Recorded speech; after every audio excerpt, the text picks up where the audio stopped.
वो कहते हैं ना स्टूडेंट कि मंजिल उन्हीं को मिलती है जिनके सपनों में जान होती है और पंखों से कुछ नहीं होता, हौसलों से उड़ान होती है। Hello students, welcome back to my channel Shubham lecturer. तो स्टूडेंट, अगर आप भी इस बार हैं क्लास 12 में और आपको 2027 में फिजिक्स का पेपर देना है ना, तो आज का ये वीडियो आप सभी के लिए सबसे ज्यादा इंपॉर्टेंट है। आज के इस वीडियो में मैं आपको बताऊंगा क्लास 12 फिजिक्स के पूरे बुक के जितने भी चैप्टर हैं, सभी चैप्टर के उन मोस्ट इंपॉर्टेंट क्वेश्चंस को या उन मोस्ट इंपॉर्टेंट टॉपिक्स को जिसको पढ़कर आप 2027 में फिजिक्स में 70 करके आएंगे। हर साल ऐसा ही वीडियो मैं बच्चों को देता हूं और लाखों बच्चे इस वीडियो को देखकर और इसमें जितने भी टॉपिक हैं सबको पढ़कर 70 में 60 प्लस 65 प्लस लेकर आते हैं और इस बार आपकी बारी है।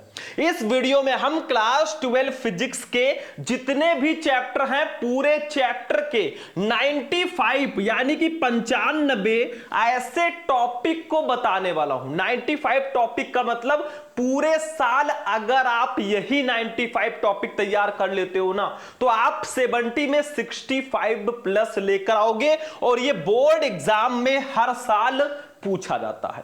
एक एक चैप्टर के इंपॉर्टेंट टॉपिक में बताऊंगा। जैसे फर्स्ट चैप्टर आपका है विद्युत आवेश तथा क्षेत्र, तो इस चैप्टर में कौन कौन से टॉपिक ऐसे हैं, कौन कौन से क्वेश्चन ऐसे हैं जो सबसे ज्यादा आपके बोर्ड एग्जाम में आते हैं, वो सारे टॉपिक मैं डिस्कस करने वाला हूं। थोड़ा सा समय निकालकर इस क्लास को एक बार जरूर देख लेना और इसको मैं धीरे धीरे करके ना एक एक दो टॉपिक करके या वन शॉट क्लास लेके ये सारे टॉपिक मैं आपको पढ़ाऊंगा। ठीक है, तो ये वीडियो बहुत ज्यादा इंपॉर्टेंट है। बहुत सारे बच्चे भटकते रहते हैं कि सर हमें फिजिक्स में जितने भी चैप्टर हैं कौन किस चैप्टर से कौन से टॉपिक पढ़ना है, कौन से टॉपिक बहुत ज्यादा इंपॉर्टेंट है। बहुत सारे बच्चों को ये नहीं पता होता है और इसी को हम बोलते हैं स्मार्ट स्टडी।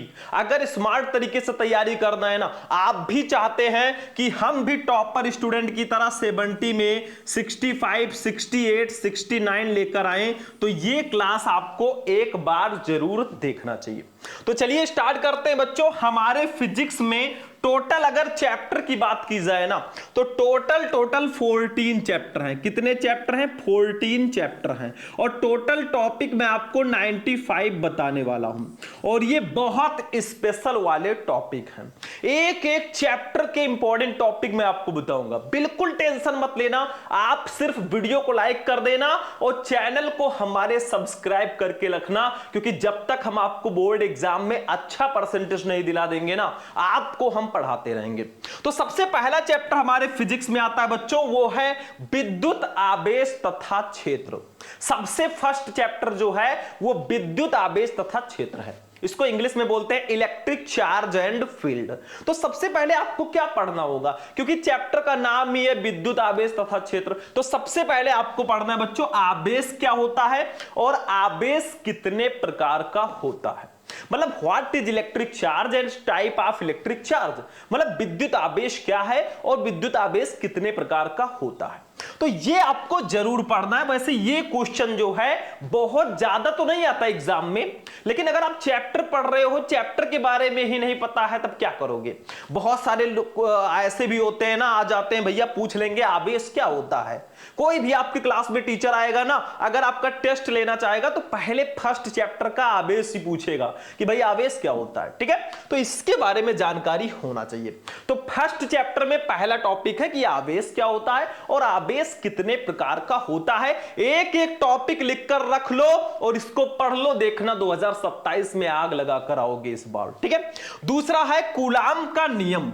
हमारे विद्युत आवेश तथा क्षेत्र चैप्टर का जो दूसरा टॉपिक है भैया ना, कूलाम का नियम। और ये ऐसा टॉपिक है भैया, ये मोस्ट इंपॉर्टेंट टॉपिक है। मोस्ट इंपॉर्टेंट का मतलब ये बोर्ड एग्जाम में आता ही आता है।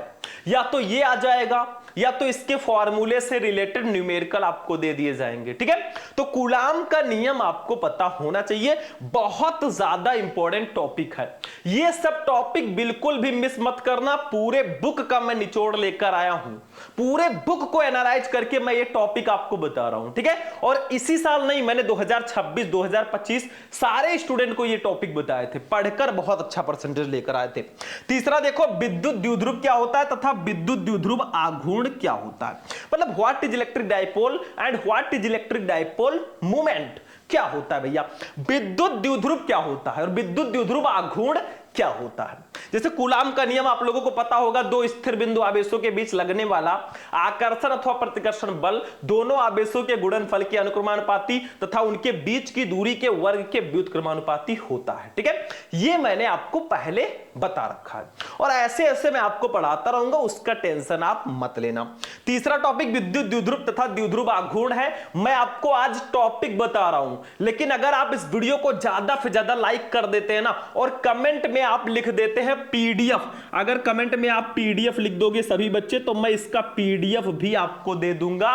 लेकिन सभी बच्चे वीडियो को लाइक करके, चैनल को सब्सक्राइब करके कमेंट में पीडीएफ लिख देना, पीडीएफ आपको मिल जाएगा। ठीक है, चौथा टॉपिक है विद्युत क्षेत्र की तीव्रता क्या होता है, what is intensity of electric field, विद्युत क्षेत्र की तीव्रता क्या है, बहुत इंपॉर्टेंट टॉपिक है। मैं आपको आज टॉपिक बता रहा हूं, ठीक है, इसको एक एक करके हम आपको पढ़ाएंगे भी, इसीलिए मैं कहता हूं भाई साथ में बने रहो, देखो आगे आगे होता है क्या। ठीक है, इसका स्क्रीनशॉट ले लो फटाफट, फिर आगे बढ़ते हैं। ठीक, चलो भैया, अब फिजिक्स हो और उसमें डेरिवेशन ना हो, ऐसा तो हो ही नहीं सकता। अब फिजिक्स का मोस्ट इंपॉर्टेंट डेरिवेशन आता है भैया, डेरिवेशन फिजिक्स में होगा ही होगा। फिजिक्स में न्यूमेरिकल और डेरिवेशन होता ही होता है। फिजिक्स में क्या क्या होता है, थ्योरी होती है, फॉर्मूला होगा, न्यूमेरिकल होगा, डेरिवेशन होगा, यही सब तो पूछा जाता है पूरे फिजिक्स में। ठीक है, तो देखो पांचवा है विद्युत द्विध्रुव की अक्षीय रेखा पर स्थित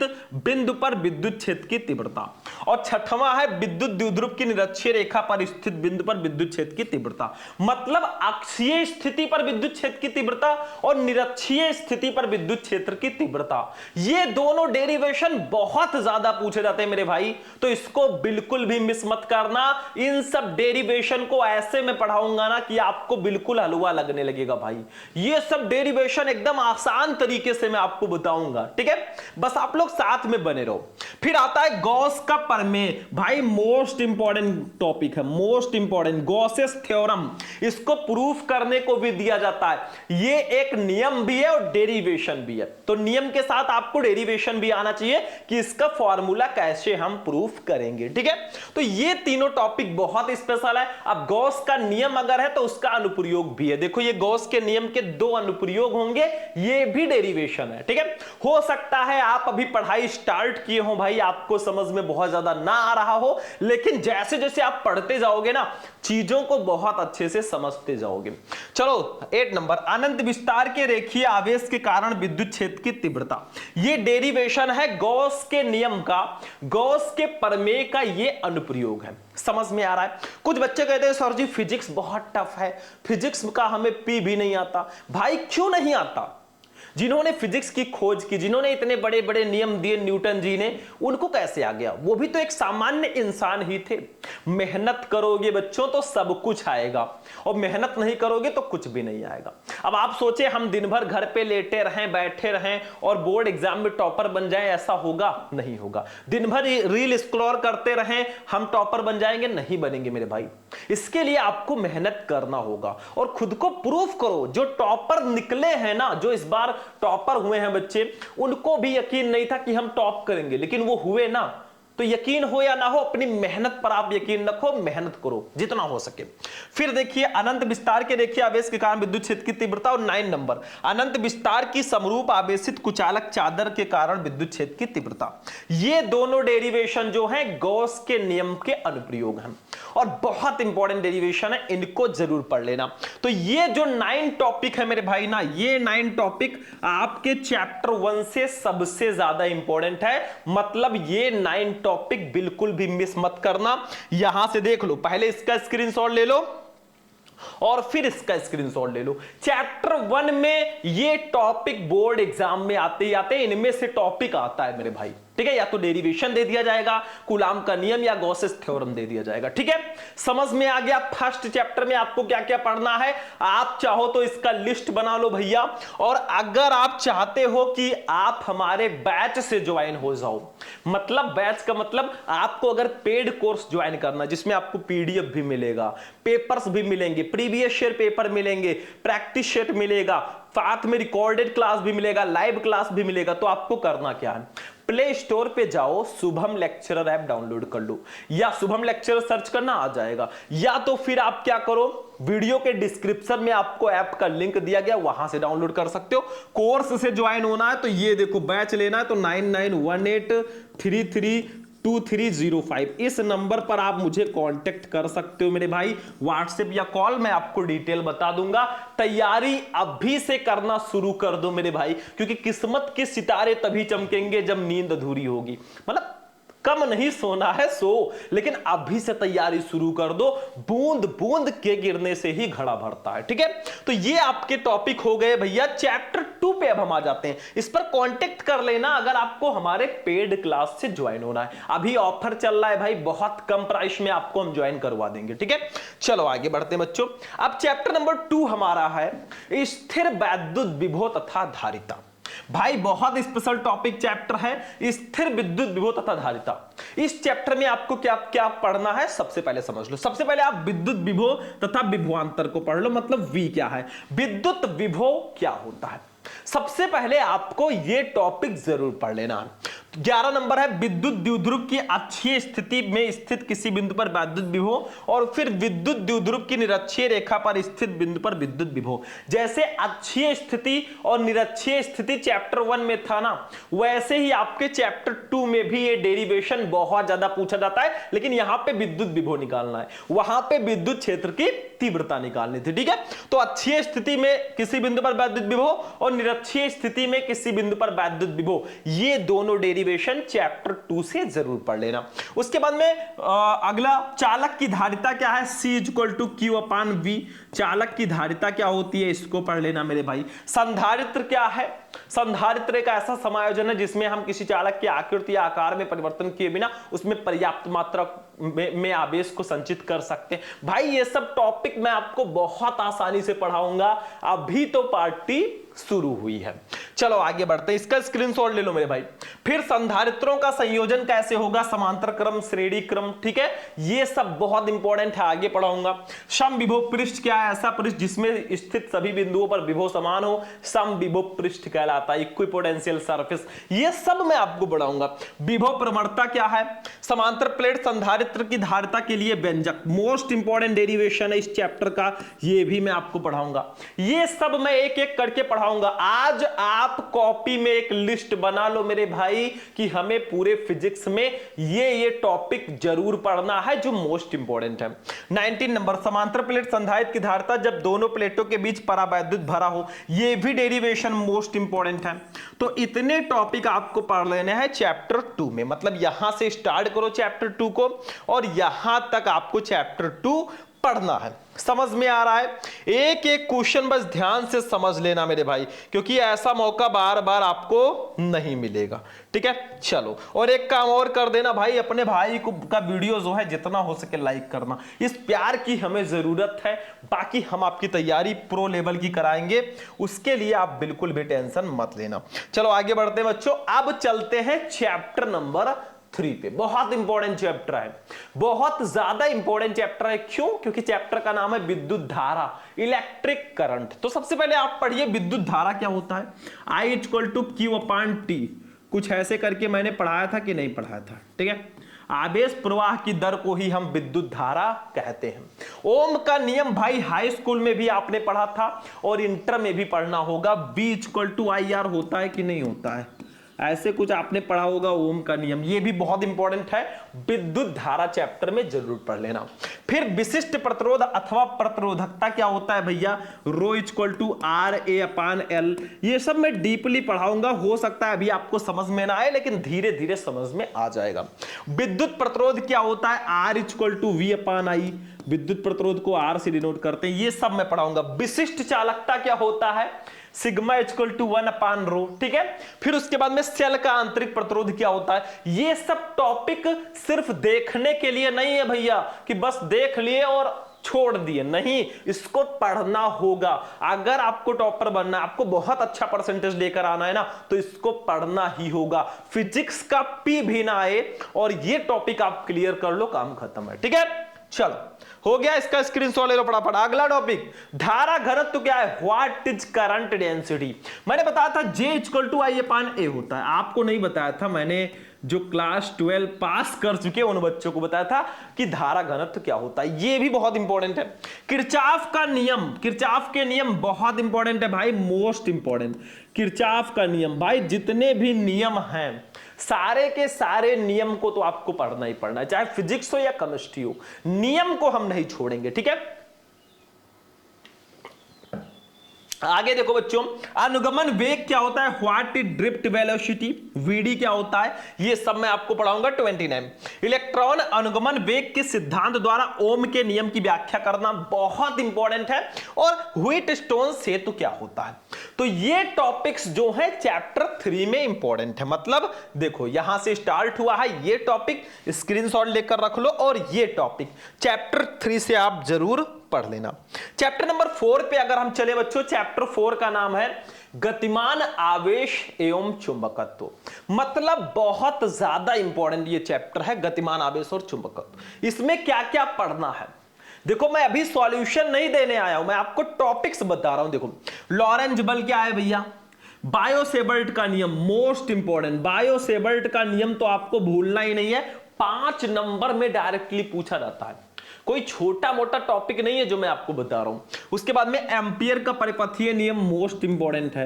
अब एम्पियर का परिपथीय नियम है तो उसका अनुप्रयोग भी होगा। देखो एम्पियर के परिपथीय नियम का उपयोग करके एक अनंत लंबाई के सीधे धारावाही चालक के कारण उत्पन्न चुंबकीय क्षेत्र, ये डेरिवेशन बहुत ज्यादा इंपॉर्टेंट है। एम्पियर के परिपथीय नियम का अनुप्रयोग है ये, ठीक है। उसके बाद में एक वृत्ताकार धारावाही कुंडली के केंद्र पर चुंबकीय क्षेत्र, ये डेरिवेशन भी बहुत ज्यादा इंपॉर्टेंट है। उसके बाद में दो समांतर धारावाही चालकों के बीच लगने वाले बल का व्यंजक, मोस्ट इंपॉर्टेंट डेरिवेशन। मतलब फिजिक्स के चैप्टर्स में डेरिवेशन तो होंगे ही होंगे, हां कुछ चैप्टर हैं जिसमें डेरिवेशन नहीं है, वो भी मैं आपको बताऊंगा। तो ये जो है चैप्टर नंबर 4 के टॉपिक है, देख लेते हैं आगे। हाँ, चैप्टर 4 के इतने टॉपिक आपको कंप्लीट रखना है। एक चीज मैं आपको और बता देता हूं बच्चों कि हो सकता है कि चैप्टर में और भी कुछ टॉपिक हो जो छूट रहे हो, वो भी आपको जरूर पढ़ना है, क्योंकि मैं मोस्ट इंपॉर्टेंट टॉपिक्स को यहां पर बता रहा हूं, ठीक है। चलो चैप्टर नंबर 5 पे आ जाओ, चुंबकत्व एवं द्रव्य। इस चैप्टर में क्या क्या इंपॉर्टेंट है, सबसे पहले पढ़ लेना चुंबकीय क्षेत्र क्या होता है, व्हाट इज मैग्नेटिक फील्ड। जैसे विद्युत क्षेत्र होता है ना, वैसे चुंबकीय क्षेत्र भी होता है, ठीक है। उसके बाद में दिक्पात कोण क्या है, चुंबकत्व का परमाणुीय मॉडल मोस्ट इंपॉर्टेंट है इस चैप्टर से, चुंबकत्व का परमाणुीय मॉडल आता है, चुंबकीय द्विध्रुव आघूर्ण। मतलब चैप्टर 5 से इतने टॉपिक इंपॉर्टेंट हैं, सब नोट करते चलो भाई। ये जो मैं चिल्ला रहा हूं भाई, ये ऐसे नहीं चिल्लाओ, मैं चाहता हूं कि आप लोग एक दिन आज इतना मेहनत कर दो ना, मेहनत इतनी खामोशी से कर दो कि एक दिन सफलता शोर मचा दे। आप देखते होंगे जब कोई बच्चा टॉपर बनता है ना या टॉप करता है, तो उसके घर भाई मीडिया वाले जाते हैं, आसपास के लोग जाते हैं, भाई आपके टॉपर बनने का राज क्या है, क्या है आपका राज, ये सब पूछते हैं, माला पहनाते हैं। उनके मम्मी पापा को जो है कितना गर्व फील होता होगा, प्राउड फील होता होगा कि मैंने एक शेर और एक शेरनी पैदा किया। तो आप भी उसी तरह बनो मेरे भाई, लाइफ मिला है तो उसको वेस्ट मत करो फालतू की चीजों में। जब सक्सेस हो जाओगे ना, तब आप फोन देख लेना, तब आप कुछ कर लेना, लेकिन आज आपको पढ़ाई करना। ऐसा नहीं कि फोन ना देखो भाई, पढ़ने के लिए यूज कर सकते हो। बहुत ज्यादा रील्स मत देखो, रील्स एक ऐसा समंदर है ना, कितना भी स्क्रॉल करोगे भाई वो खत्म नहीं होने वाला है, और उससे आपको कोई प्रॉफिट नहीं है। चैप्टर नंबर 6 पे आ जाओ, विद्युत चुंबकीय प्रेरण। बहुत इंपॉर्टेंट चैप्टर है बच्चों, बहुत ज्यादा इंपॉर्टेंट चैप्टर है विद्युत चुंबकीय प्रेरण। इसमें आपको सबसे पहले पढ़ना है कि चुंबकीय फ्लक्स क्या होता है। चुंबकीय फ्लक्स सबसे पहले पढ़ लो, चुंबकीय फ्लक्स होता क्या है, व्हाट इज मैग्नेटिक फ्लक्स। ठीक है। फिर उसके बाद में 42 नंबर क्वेश्चन है, फैराडे के विद्युत चुंबकीय प्रेरण के नियम। नियम कोई भी हो, सारे के सारे आपको पढ़ने हैं। ये नियम जो है बच्चों मोस्ट इंपॉर्टेंट है, तो नियम कोई भी हो, सारे के सारे नियम आपको पढ़ने ही पढ़ने हैं। फिर चुंबकीय फ्लक्स हो गया, स्वप्रेरण क्या होता है, अन्योन प्रेरण, भंवर धाराएं, ये सब जो टॉपिक है चैप्टर 6 से बहुत ज्यादा इंपॉर्टेंट है। चैप्टर 6 का नाम क्या है, विद्युत चुंबकीय प्रेरण। ठीक है, तो समझ में आ रहा है, इसको भी फटाफट नोट कर लो। चलो चैप्टर नंबर 7 पे चलेंगे, प्रत्यावर्ती धारा पे, अल्टरनेटिव करंट।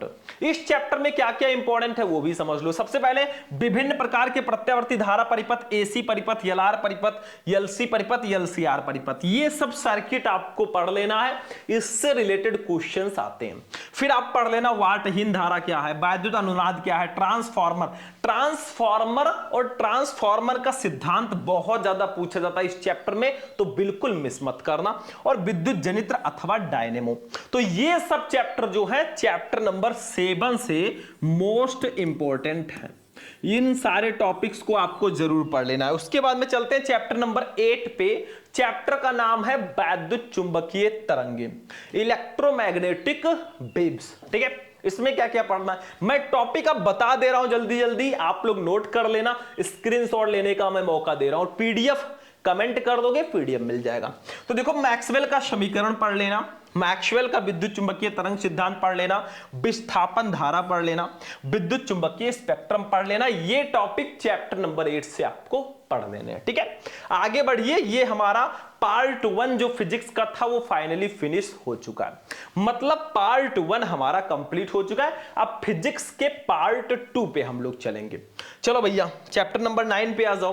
किरण प्रकाशिकी एवं प्रकाशिकी यंत्र, मोस्ट इंपॉर्टेंट चैप्टर है और इससे ज्यादातर टॉपिक पूछे जाते हैं। देखो, इसमें टॉपिक ज्यादा होंगे, जैसे प्रकाश का परावर्तन, हाई स्कूल में आपने पढ़ा होगा। प्रकाश का अपवर्तन, पूर्ण आंतरिक परावर्तन, प्रिज्म क्या होता है, प्रिज्म कोण, अपवर्तनांक और न्यूनतम विचलन कोण में संबंध, प्रकाशिक माध्यम की परिक्षेपण या वर्ण विक्षेपण क्षमता, ये सब टॉपिक बहुत इंपॉर्टेंट है और इसमें से ज्यादातर टॉपिक आपने हाई स्कूल में जरूर पढ़ा होगा। ठीक है, आगे देखो, गोलीय पृष्ठ पर अपवर्तन का सूत्र क्या है, गोलीय पृष्ठ पर अपवर्तन का सूत्र, पतले लेंस के लिए अपवर्तन का सूत्र लेंस मेकर सूत्र, ये डेरिवेशन है, ये दोनों जो है डेरिवेशंस है। लेंस की क्षमता क्या है मैंने बताया था। ठीक है, P = 1/f मीटर में, मतलब लेंस की क्षमता उसकी मीटर में मापी गई फोकस दूरी के व्युत्क्रम के बराबर होती है। ठीक है, ये हो गया। फिर लेंस की फोकस दूरी के लिए न्यूटन का सूत्र, ये डेरिवेशन बहुत इंपॉर्टेंट है। सूक्ष्मदर्शी, दूरदर्शी या दूरदर्शक। ठीक है, इतने टॉपिक हमारे चैप्टर नंबर 9 में बहुत स्पेशल है। स्क्रीनशॉट लो, इसका भी ले लो और इसका भी स्क्रीनशॉट ले लीजिए। ठीक है, अब चलते हैं चैप्टर नंबर 10 पे। बच्चों, तरंग प्रकाश की, जैसे किरण प्रकाश की है ना, वैसे तरंग प्रकाश की भी है और ये भी बहुत स्पेशल चैप्टर है। इसमें देखो जो जो टॉपिक हैं बहुत ज्यादा आते हैं, जैसे हाइगेंस का तरंग सिद्धांत, हाइगेंस के द्वितीय तरंगिकाओं का सिद्धांत, हाइगेंस के द्वितीय तरंगिकाओं के सिद्धांत के आधार पर तरंगों के परावर्तन की व्याख्या और हाइगेंस के द्वितीय तरंगिकाओं के सिद्धांत के आधार पर तरंगों के अपवर्तन की व्याख्या। मतलब ये दोनों डेरिवेशन जरूर पढ़ लेना, ये वाला और ये वाला। मतलब हाइगेंस के द्वितीय तरंगिकाओं के सिद्धांत के आधार पर तरंगों के परावर्तन की व्याख्या और हाइगेंस के द्वितीय तरंगिकाओं के सिद्धांत के आधार पर तरंगों के अपवर्तन की व्याख्या, ये दोनों डेरिवेशन बहुत ज्यादा पूछे जाते हैं, बहुत ज्यादा। ठीक है, अगला देखो भैया, अब चलते हैं व्यतिकरण क्या होता है, बहुत इंपॉर्टेंट है। प्रकाश तरंगों के व्यतिकरण यानी कि यंग का प्रयोग, प्रकाश का विवर्तन और व्यतिकरण तथा विवर्तन में अंतर। ये व्यतिकरण भाई जरूर पढ़ लेना, कितने प्रकार का होता है ये भी पढ़ लेना। ठीक है, और व्यतिकरण और विवर्तन में अंतर मोस्ट इंपॉर्टेंट है, ये आपके बोर्ड एग्जाम में आता ही आता है। ठीक है, तो ये सारे टॉपिक पढ़ना, ऐसा नहीं कि मैं बोल रहा हूं इधर से सुना इधर से निकाल दिया, ये वैसे वाले टॉपिक्स नहीं है। चलिए आगे देखते हैं नेक्स्ट टॉपिक। अब देखिए, अगला जो टॉपिक है ना, 11 नंबर चैप्टर हमारा जो है वो है विकिरण एवं द्रव्य की द्वैत प्रकृति। ये चैप्टर भी बहुत ज्यादा स्पेशल है और इस चैप्टर से जो टॉपिक इंपॉर्टेंट है आपके सामने, सबसे पहले देहली आवृत्ति पढ़ लेना, कार्यफलन पढ़ लेना, प्रकाश का विद्युत प्रभाव, प्रकाश विद्युत उत्सर्जन के नियम, आइंस्टीन का प्रकाश विद्युत समीकरण, द्रव्य तरंगे और डी ब्रोगली तरंगे। ठीक है, इतने टॉपिक आपको विकिरण एवं द्रव्य की द्वैत प्रकृति चैप्टर में पढ़ना है। बहुत ज्यादा आता है, देहली आवृत्त पूछ लिया जाता है, कार्यफलन क्या है पूछ लिया जाता है, प्रकाश विद्युत प्रभाव जिसको हम प्रकाश विद्युत उत्सर्जन भी बोलते हैं, दोनों सेम है। ये क्या होता है, इसका नियम क्या है, ठीक है। और आइंस्टीन का प्रकाश विद्युत समीकरण बहुत ज्यादा पूछा जाता है, डी ब्रोगली तरंगदैर्घ्य तो आता ही आता है। तो ये सारे टॉपिक पढ़ो, ऐसा नहीं है भैया ये जो जो टॉपिक मैं ढूंढ कर लेकर आया हूं छोटे मोटे टॉपिक नहीं है, बहुत स्पेशल टॉपिक है, ठीक है। बाकी 12 नंबर चैप्टर पे आ जाओ, परमाणु चैप्टर है, इसमें आप पढ़ लेना रदरफोर्ड का अल्फा कण प्रकीर्णन प्रयोग, नाभिक की खोज, फर्स्ट ईयर में आपने पढ़ा होगा। फिर रदरफोर्ड का परमाणु मॉडल बहुत इंपॉर्टेंट है, हाइड्रोजन परमाणु का बोर मॉडल और हाइड्रोजन स्पेक्ट्रम, ये टॉपिक हमारे चैप्टर नंबर 12 से इंपॉर्टेंट है, ठीक है। चैप्टर नंबर 13 पे आ जाओ, नाभिक पे अर्ध आयु पढ़ लेना, अर्ध आयु तथा क्षय नियतांक में संबंध, नाभिक की बंधन ऊर्जा, नाभिकीय विखंडन, नाभिकीय संलयन, ये आपको चैप्टर नंबर 13 से पढ़ देना। ये सब टॉपिक बहुत स्पेशल है भाई, बहुत इंपॉर्टेंट वाले टॉपिक है, तो इनको क्लियर कर लेना, ठीक है। बाकी चैप्टर नंबर 14 लास्ट चैप्टर हमारा होगा, वो है अर्धचालक इलेक्ट्रॉनिकी पदार्थ युक्तियां तथा सरल परिपथ। इसमें 93 नंबर टॉपिक है, पीएन संधि डायोड क्या है, और दो क्वेश्चन आते हैं लॉन्ग में 94 और 95 वाला। देखो पीएन संधि डायोड के पीएन संधि डायोड अर्ध तरंग दृष्टिकारी के रूप में और पीएन संधि डायोड पूर्ण तरंग दृष्टिकारी के रूप में, ये दोनों जो है लॉन्ग क्वेश्चन यानी कि 5 नंबर वाले में आते हैं। बाकी ये 95 टॉपिक थे हमारे पूरे फिजिक्स के, चैप्टर 1 से लेकर चैप्टर 14 तक मैंने 95 टॉपिक आपको बता दिए, और मैं गारंटी लेता हूं ये 95 टॉपिक आप पढ़ लीजिए ना, 70 में 60 प्लस तो आप लेकर आओगे ही आओगे, ये क्लियर है, ठीक है। बाकी आज का ये क्लास कैसा लगा, फॉर्मूला कैसे याद करेंगे, न्यूमेरिकल कहां से आएंगे, डेरिवेशन तो बता ही दिया, ये सब मैं आपको आगे बताऊंगा, टेंशन मत लेना। बाकी वीडियो को लाइक कर देना, चैनल पर नए हो चैनल को सब्सक्राइब कर लेना। बाकी हम चलते हैं, फिर अब मिलेंगे आपसे किसी नेक्स्ट वीडियो में नेक्स्ट टॉपिक के साथ, तब तक के लिए जय हिंद।